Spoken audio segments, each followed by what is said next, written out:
Khoksa blood donor society এর পঞ্চম প্রতিষ্ঠা বার্ষিকী উদযাপন উপলক্ষে খোকসা উপজেলা কার্যালয়ে অডিটোরিয়াম স্বেচ্ছাসেবী ও রক্তযোদ্ধা মিলন মেলা 2025 খোকসা উপজেলা অডিটোরিয়ামে প্রধান অতিথি হিসেবে উপস্থিত রয়েছেন খোকসা উপজেলা নির্বাহী অফিসার প্রদীপ্ত রায় দীপন। আসসালামু আলাইকুম সুপ্রিয় দর্শকবৃন্দ, আজকে খোকসা ব্লাড ডোনার সোসাইটির পঞ্চম প্রতিষ্ঠা বার্ষিকীর যে আয়োজন, সে আয়োজনে আমি তাদেরকে স্বাগত জানাচ্ছি এবং ধন্যবাদ জানাই।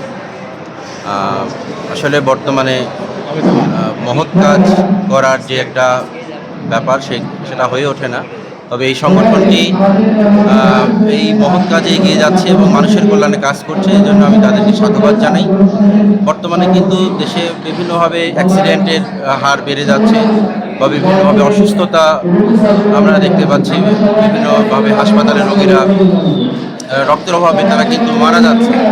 তো এই সংগঠন যদি সে সমস্ত রক্তশূন্যতা যারা ভোগে তাদের কাজে এগিয়ে আসে, তাই মনে করব যে এটা সমাজের জন্য এবং দেশের জন্য একটি মহৎ কাজ, এবং তারা এই কাজটা এগিয়ে নিয়ে যাবে।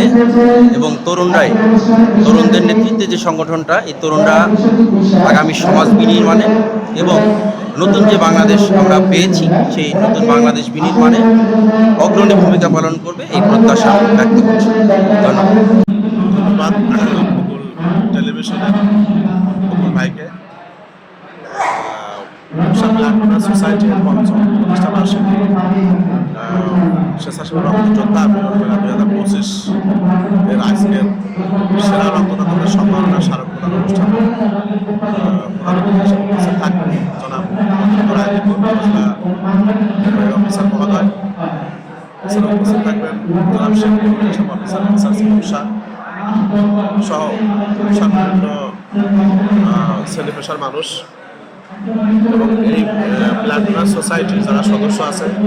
আমরা ইতিমধ্যে জানতে পেরেছি যে দেশের প্রায় 32টা জেলা থেকে এখানে ব্লাড ডোনার যারা সদস্য আছে তারা এখানে অংশগ্রহণ করছেন, প্রতিনিধিবৃন্দ। মূলত এটি একটি মহৎ কাজ, কিন্তু এই ব্লাড ডোনেট করা অত্যন্ত মহৎ কাজ। আমি নিজেও প্রায় 7 থেকে 8 বার আমি রক্ত দিয়েছি। আমার পজিটিভ রক্ত। আসলে রক্ত আমি মনে করি যে দেওয়াই স্বাস্থ্যের পক্ষে অনেক ভালো, আর না দেওয়াটাই স্বাস্থ্যের জন্য খারাপ।